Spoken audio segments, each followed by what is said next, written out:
পয়লা March Jadavpur বিশ্ববিদ্যালয়ে ব্রাত্য বসুর গাড়ির উপর হামলাকাণ্ডে গ্রেফতার যাদবপুরের প্রাক্তনী। ৮,৫০০ কিলোমিটার দূরে স্পেনে বসে উস্কানি দেওয়ার অভিযোগ রয়েছে তার বিরুদ্ধে। পাশাপাশি হামলার ছক কষেছিলেন তিনি, এমন অভিযোগ যাদবপুরের এই প্রাক্তনীর বিরুদ্ধে। স্পেন থেকে দিল্লি বিমানবন্দরে নামতেই গ্রেফতার করা হয় গবেষক হিন্দোল মজুমদারকে। পুলিশ সূত্রে আরও দাবি, স্পেনে বসেই শিক্ষামন্ত্রীর গাড়ির উপরে হামলার পরিকল্পনা করেছিলেন তিনি। অভিযোগ, যাদবপুরের পড়ুয়াদের সঙ্গে হোয়াটসঅ্যাপ মারফত হামলার ব্লুপ্রিন্ট তৈরি করে দেন অভিযুক্ত। কোন জায়গায় বিক্ষোভ হবে, কিভাবে বিক্ষোভ দেখাতে হবে তা ঠিক করে দিয়েছিলেন এই হিন্দোল বলে পুলিশের দাবি। পুলিশের আরও দাবি যে সেই দিন বিশ্ববিদ্যালয় ক্যাম্পাসে অগ্নিসংযোগের ঘটনাতেও তার যোগ রয়েছে। এই গবেষকের বিরুদ্ধে একাধিক ধারায় পুলিশ এফআইআর দায়ের করেছে। বারবার তলব করা হলেও তিনি হাজিরা দেননি বলে পুলিশের দাবি। এরপর তার বিরুদ্ধে লুকআউট নোটিশ জারি করা হয়। গবেষণা শেষ করে স্পেন থেকে দিল্লিতে ফিরতেই বিমানবন্দরে তাকে গ্রেফতার করা হয়। গত পয়লা মার্চ যাদবপুর বিশ্ববিদ্যালয়ে একটি অনুষ্ঠানে গিয়েছিলেন শিক্ষামন্ত্রী ব্রাত্য বসু, তখন তার গাড়ির উপরে হামলা হয়। সেই হামলাকাণ্ডে গ্রেপ্তার যাদবপুরের প্রাক্তনী। ৮,৫০০ কিলোমিটার দূরে স্পেনে বসে উস্কানি দেওয়ার অভিযোগ রয়েছে তার বিরুদ্ধে। পাশাপাশি হামলার ছক তিনি কষেছিলেন ৮,৫০০ কিলোমিটার দূরে বসে, এমন অভিযোগ যাদবপুরের এই প্রাক্তনীর বিরুদ্ধে। স্পেন থেকে দিল্লি বিমানবন্দরে নামতেই গ্রেপ্তার করা হয় হিন্দোল মজুমদারকে।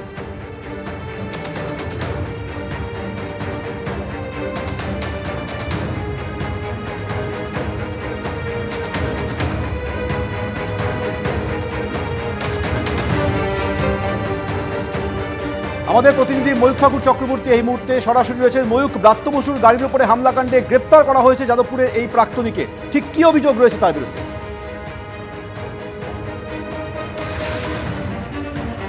দেখো, প্রথমেই তোমায় যেটা জানাই যে গতকাল হিন্দোল মজুমদার যাদবপুর বিশ্ববিদ্যালয়ের প্রাক্তনী, বর্তমানে স্পেনে তিনি রিসার্চ করছেন।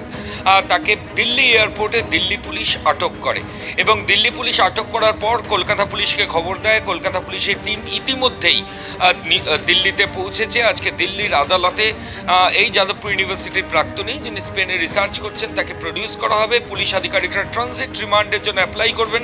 ট্রানজিট রিমান্ড গ্রান্ট হয়ে গেলে আজকে বিকেলের পর এই হিন্দোল মজুমদার তাকে নিয়ে কলকাতায় আসবেন কলকাতা পুলিশের অফিসিয়ালসরা, এবং আগামীকাল তাকে কলকাতার আলিপুর আদালতে প্রডিউস করে নিজেদের হেফাজতে পুলিশ আধিকারিকরা চাইতে পারেন।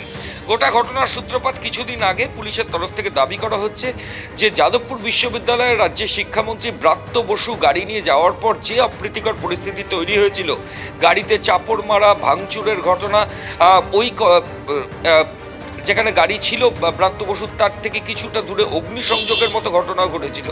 এবং এই গোটা ঘটনায় হিন্দোল মজুমদার সে কিন্তু প্রাইম কনস্পিরেটর। পুলিশ আধিকারিকরা বলছেন যে স্পেনে বসে গোটা ঘটনার ষড়যন্ত্র করেছিল হিন্দোল।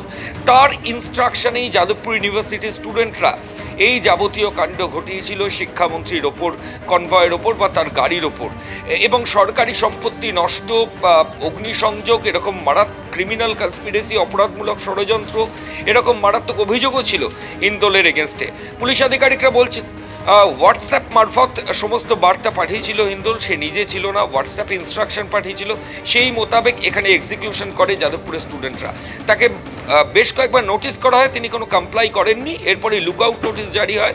এই লুকআউট নোটিশ জারি হওয়ার পরই স্পেন থেকে তিনি যখন ফিরছিলেন, গতকাল দিল্লি পুলিশ তাকে ইন্টারসেপ্ট করে। আজকে কলকাতা পুলিশ ট্রানজিট রিমান্ড পেলে বিকেলে তাকে নিয়ে আসবে এবং কাল আদালতে প্রডিউস করে নিজেদের হেফাজত চাইতে পারে, এমনটাই পুলিশ সূত্রে জানতে পারছি। ময়ূক, ধন্যবাদ।